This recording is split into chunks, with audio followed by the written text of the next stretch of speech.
नमस्ते, मैं हूं डॉक्टर मुकेश गुप्ता, लेनेस्ट मलाड से।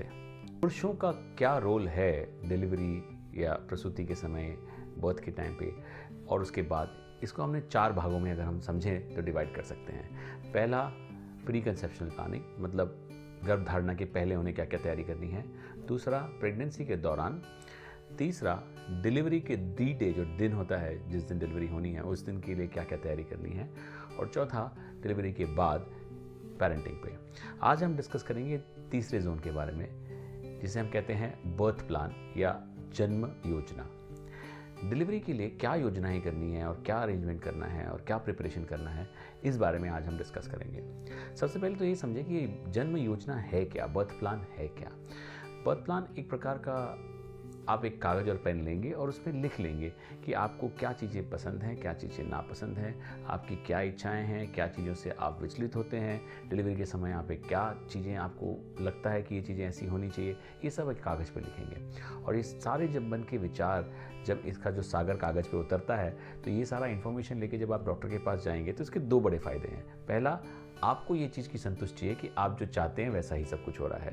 और दूसरा, आपके डॉक्टर को ये समझ में आएगा कि आपकी क्या लाइक्स है, क्या डिसलाइक्स है, क्या आपके प्रेफरेंसेस है, क्या आपके इनहिबिशंस है। ये सारी चीज़ें वो डॉक्टर समझ पाएगा और उस प्रकार से आपके लिए अकॉर्डिंगली बेहतर अरेंजमेंट कर पाएगा, जिससे कि आप डिलीवरी के समय, प्रसूति के समय एकदम रिलैक्स रहें।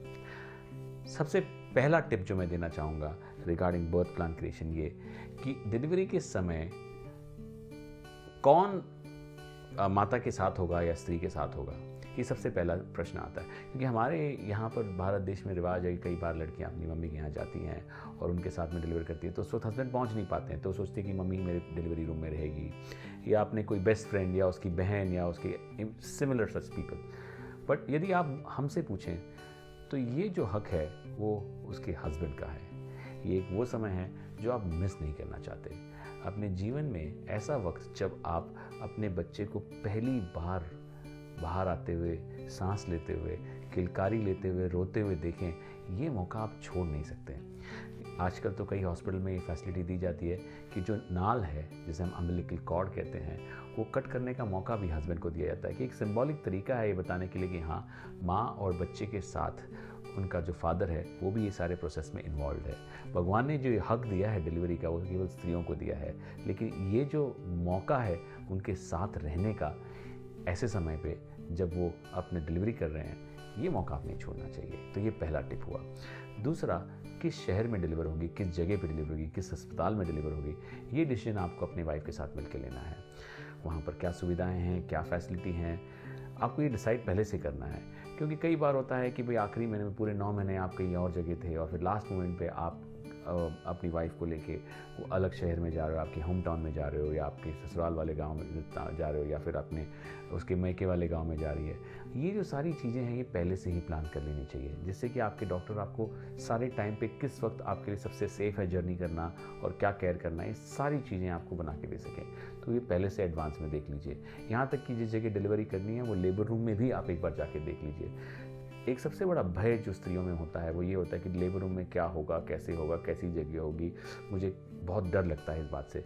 एक बार आप जाके लेबर रूम में विजिट करके देखें कि वो क्या है, अपने मन से भय निकाल दीजिए। याद रखिए, भय और चिंता, ये दोनों ही चीज़ें डिलीवरी के प्रोसेस को और डिले कर देती है और उसकी लंबाई बढ़ा देती है, और ये चीज़ साइंटिफिकली प्रूवन है।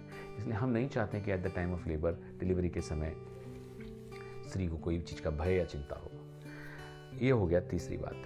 अब मोस्ट इम्पॉर्टेंट चीज़ आ गई तीसरी बात, ये कि डॉक्टर कौन होना चाहिए। ये जो डिलीवरी के समय जो आपकी मदद करने वाले जो पूरी टीम है, आपने उनसे एक बार जाके मिल के उनके बारे में डिटेल निकाल के आपको ये मेहनत तो करनी चाहिए। क्योंकि अगर आप ये कंफर्टेबल जोन में पहुंच गए कि हाँ ये डॉक्टर मेरे लिए सही है, फिर आप उस हिसाब से उसके चॉइस के हॉस्पिटल में या चॉइस के शहर में आप डिलीवरी चूज़ करना है, ये चीज़ें भी कर सकते हैं।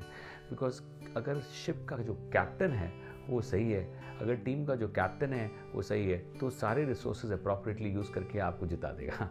सो इस वजह से आपको ये चीज़ चूज़ करने के पहले 10 बार सोचना है और आपको प्लान करना है कि क्या फैसिलिटी वहाँ पर है, एंटीनेटल क्लासेस है कि नहीं है, क्या चीज़ें हैं जहाँ पर हम उनसे इंटरेक्ट कर सकते हैं। ऐसे मौके मत छोड़िए जहाँ पर आप डॉक्टर से और जानकारी ले सकें।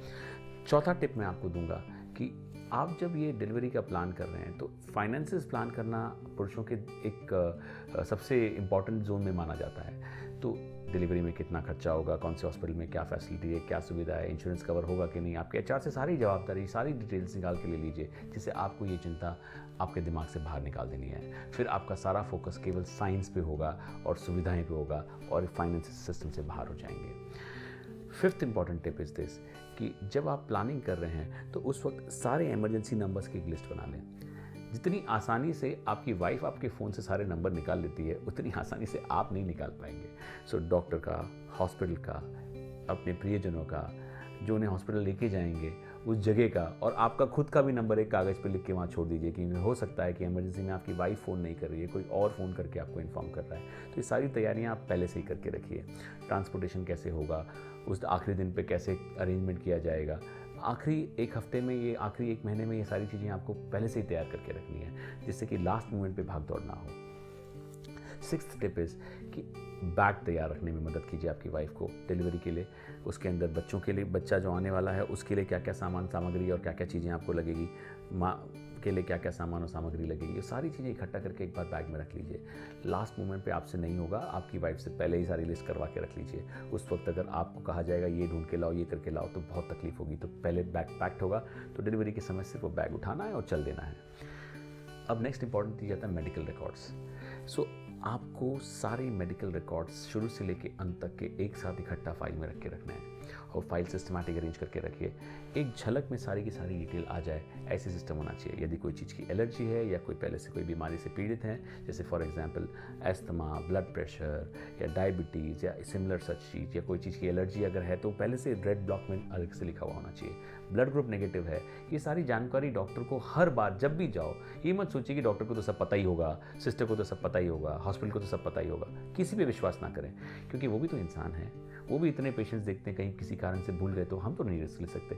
इसलिए हर बार जब भी आप जाओ तो ये चीज़ों का लिस्ट टॉप पे होना चाहिए, और ये चीज़ डिलीवरी वाले दिन तो पक्का शेयर कीजिए, ठीक है। चाहे सामने वाले को बुरा क्यों लगे, हाँ मुझे पता है कहेंगे, लेकिन फिर भी आप एक बार ये एक्सप्रेस तो कर दीजिए, क्योंकि आपके लिए तो जीवन में ये एक ही मौका है। हॉस्पिटल में तो कई बार डिलीवरियाँ होती हैं, तो कई पेशेंट्स होते हैं। सातवां इंपॉर्टेंट टिप मैं कहना चाहूँगा कि जो आप लिस्ट बना रहे हैं, ये सब चीज़ें कर रहे हैं, उसके साथ में अब आप एक चीज़ और आपकी लिस्ट में लिखिए। ये लिस्ट में आपको लिखना है कि डिलीवरी के समय क्या आप नॉर्मल और सीजर के बीच में आपके मन में कोई भय और शंका है तो उसके बारे में डिस्कस कर लीजिए। एपिजियोटॉमी, जो हम कृत्रिम तरीके से एक छोटा सा काट देते हैं नीचे जिससे कि नॉर्मल डिलीवरी में सुविधा हो, उसके बारे में आपके क्या विचार है। आपको पेनलेस लेबर लेना है या नहीं लेना है डिलीवरी के समय, इसके बारे में सारी चीज़ें आपको डिटेल्स में डाल के रखना है कि हाँ, इसके बारे में आप सब जानकारी पहले से ले लीजिए। Last but not the least, instrumental delivery हम जिसे कहते हैं, यानी कि वैक्यूम या फोर्सेप्स से, जिसे हम कहते हैं चिमटा से, उससे हम खींच के निकालते हैं। आप वो चीज़ में आपके बारे में, आपके मन में क्या शंका है या भय है, आप पहले से ये सारी चीज़ डिस्कस कर लेंगे डॉक्टर के साथ। सो उससे डॉक्टर को डिसीजन मेकिंग में ईजी हो जाता है।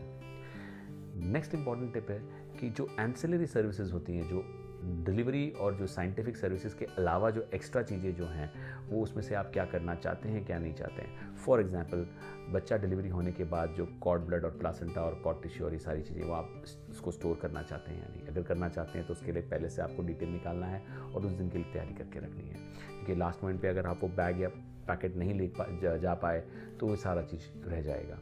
अगर आपको बेबी का डिलीवरी के बाद फ़ोटोशूट कराना है, या आपको कोई पर्टिकुलर बेबी केयर प्रोडक्ट्स के ऊपर इंटरेस्ट है, लेके आना है, या डिलीवरी के बाद में आपको ब्रेस्ट पंप या ये सारी चीज़ों की बाद में आपको ज़रूरत पड़ सकती है, तो उसका डिटेल्स निकाल के रखना है। ये सारी चीज़ें आपको अगर ज़रूरत हो तो ज़रूरत अनुसार उस वक्त बताई जाएगी, लेकिन फिर भी एक बार आपने सारे जो सर्विसेज डिस्कस कर लिए तो आपके मन में चिंता कम हो जाएगी कि सारी अरेंजमेंट है।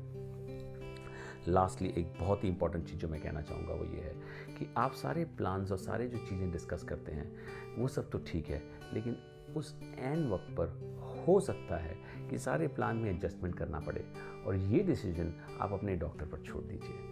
ऐसा मत सोचिए कि जो हमने कह दिया वो लकीर बन गई और हम लकीर के फ़कीर हैं, ये बहुत गलत बात है। हर पेशेंट अलग होता है, समय के अनुसार हमारे अंदर वो चीज़ को अडेप्टेशन करना और बच्चे और माँ के लिए जो बेस्ट है वो करना बहुत ज़रूरी है। सो लास्ट में ये कहूँगा कि डिलीवरी के दौरान हस्बैंड या पार्टनर का वाइफ के साथ रहना ये जीवन में एक परपेचुअली यादगार मोमेंट है और जीवन में कभी भी वो स्त्री भूल नहीं सकती है ये बात कि जब उसे ज़रूरत थी तब उसका पति उसके साथ था। Thank you very much.